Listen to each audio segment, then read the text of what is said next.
Putin is ready to meet with Zelensky when the agenda would be ready for a summit. Legitimacy is another matter, because irrespective of when this meeting might take place, and it must be very well prepared, the issue of who is going to sign the deal on the Ukrainian side, we recognize him as de facto head of the regime.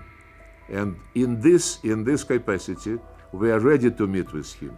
But when it comes to signing legal documents, now you want to have the entire picture, just part of it, which suits you.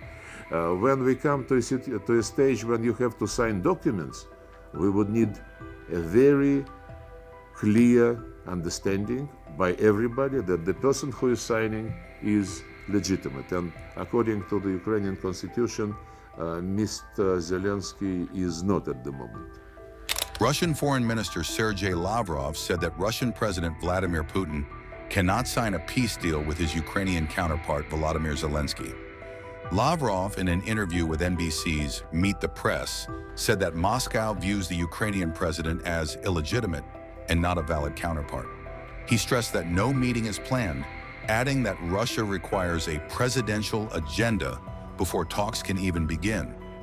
Lavrov said that the agenda is not ready at all, putting another obstacle in the way of possible negotiations with Ukraine. He outlined preconditions: no NATO membership for Ukraine, territorial concessions, and restoring the Russian language. Lavrov claimed the key question is, who will sign on behalf of Ukraine, casting doubt on Zelensky's legitimacy in office. His remarks come as President Donald Trump pushes for a U.S.-brokered meeting after 30 months of war without direct talks. I hope that those who are interested in what is going on around Ukraine, they follow the statements of President Putin, especially when they try to see some wrongdoing on our side. President Putin repeatedly stated that he is ready to meet with President Zelensky.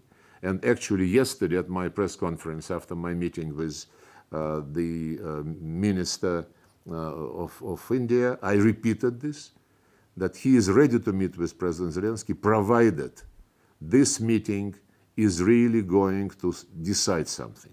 To meet for Zelensky to have another opportunity to be on stage is not what we believe is useful. We are not against him playing games and playing various shows, but it is not going to resolve the issue, because he publicly stated that he is not going to discuss any territories, thus challenging President Trump and other American colleagues who stated the territorial issue must be on the table. He clearly stated that nobody can prohibit him from joining NATO, which is again categorically challenges what President Trump was saying, and quite a number of other things. He also said that he is not going to restore the rights of the Russian-speaking people and cancel legislation which was passed long before the special military operation, starting from 2019. A series of legislation was passed in Ukrainian parliament prohibiting Russian language, exterminating Russian language, Russian culture, Russian education, Russian media, and canonic Ukrainian Orthodox Church. So when he said that I don't give a damn about what you are saying, what President Trump believes must be a part of the solution, but I am ready to meet just to do what? So if we are all going to be concentrated on imaginary effect, it's not what diplomacy is about. It's what the showmen normally do with pleasure. There is no meeting planned, and I am not challenging this. But you cannot, I think, understand what I am saying. Putin is ready to meet with Zelensky when the agenda would be ready for a summit. And this agenda is not ready at all. President Trump suggested, after Anchorage, several points which we share. And on some of them, we agreed to show some flexibility. When President Trump brought those issues to the meeting in Washington, with Zelensky present together with his European sponsors, he clearly indicated, it was very clear to everybody that there are several principles which Washington believes must be accepted, including no NATO membership, including the discussion of territorial issues, and Zelensky said no to everything. He even said no to, as I said, to canceling legislation prohibiting the Russian language. How can we meet with a person who is pretending to be a leader, the leader of a country, which is the only country on earth who had prohibited a language, not to mention that this is one of the official UN languages. In Israel, Arabic language is not prohibited. In Palestine and other Arab countries, Hebrew is not prohibited. But Ukraine does whatever they believe is necessary to promote the Russophobic Nazist agenda, and the West, who is normally crazy about human rights when they discuss anything anywhere, but in relation to Ukraine, the words human rights were never used during those years after the coup in 2014.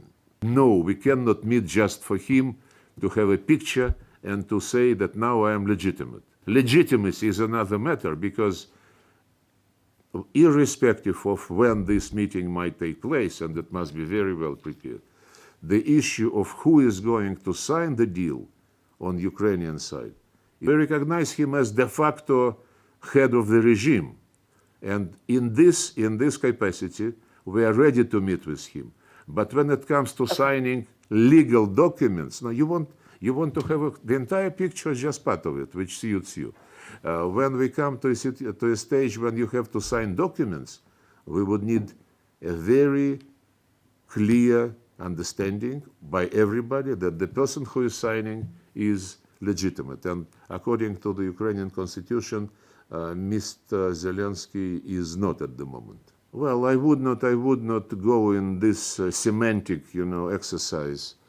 President Putin was invited by President Trump. He visited Alaska. They had a very substantive meeting in Anchorage. They discussed the practical way, not just who is going to meet whom and what kind of broadcasting would be provided. They discussed real things regarding security. The violation of Russian security interests was one of the root causes of what has happened. And this relates to many years of lies when we were promised, starting from 1990, and then many times we were promised that NATO would not be expanding. And the OSCE summit documents, which I quoted, said in the past, and nobody canceled this, that no organization must claim superiority in Europe, and NATO has been doing exactly the opposite. So the security guarantees which Russia presented several times. In 2008, we suggested to sign a pact between Russia and NATO, and it was ignored. In 2021, before we had to take a decision on launching the special military operation, we suggested two treaties, one between Russia and the United States and one between Russia and NATO. This was also ignored in a very, I would say, arrogant way. Blinken, who was Secretary of State at that time, told me when we met in Geneva in January 2022, he said, forget about this, we can discuss some limits on the weapons which we, the West, would supply to Ukraine. But NATO membership is not for discussion with anybody.